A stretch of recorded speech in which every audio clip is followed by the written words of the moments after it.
అందరికీ నమస్కారం. నిన్న ఏదైతే నా బర్త్డే పార్టీ జరిగిందో ఒక చిన్న ఇంట్లో పార్టీ లాగా ఒక ఫ్యామిలీ ఫంక్షన్ లాగా జరుపుకోవాలన్న ఒక ఉద్దేశంతో ఆ రిసార్ట్లో మా అమ్మా నాన్నల కోరిక మేరకు మా అమ్మా నాన్నలతో కలిసి మా ఫ్యామిలీ మెంబర్స్తో కలిసి నేను జరుపుకోవడం జరిగింది. అక్కడ మా అమ్మా నాన్న ఫ్రెండ్స్, మా ఫ్యామిలీ ఫ్రెండ్స్, మా టీమ్ మెంబర్స్ మాత్రమే ఉండడం జరిగింది. అండ్ అట్లనే లిక్కర్ ఉండడం జరిగింది, సౌండ్ సిస్టమ్ ఉండడం జరిగింది. సో సౌండ్ సిస్టమ్కి లిక్కర్కి పర్మిషన్ తీసుకోవాలని చెప్పి నాకు అస్సలు అవగాహన లేదు, ఐడియా కూడా లేదు. అది అనుకోకుండా సడన్గా ప్లాన్ చేసుకొని వెళ్ళిపోవడం జరిగింది అక్కడ. సో అందుకు నాకు అవగాహన లేదు, లేకుంటే నేను డెఫినెట్లీ నేను తీసుకునేదాన్ని. నాకు అసలు గైడెన్సీయే లేదు. ఎవరన్నా గైడ్ చేసినా కూడా నేను పర్మిషన్ తీసుకునేదాన్ని, లేకపోతే నేను ఎందుకు ఇలా తెలిసి చెయ్యను కదా. సో ఇదంతా ఇలా తెలిసి అయితే నేను తప్పు చేయలేదు, తెలియకుండా ఇది జరిగిపోయింది.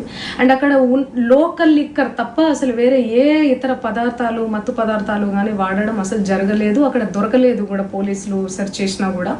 అండ్ అక్కడ ఎవరికైతే పాజిటివ్ వచ్చింది అని చెప్పి పోలీసులు చెప్తున్నారో ఆయన ఎక్కడో ఒక చోట తీసుకున్నాడు, ఎప్పుడో తీసుకున్నాడు అని చెప్పి తేలిందని చెప్పి పోలీసులే చెప్పారు.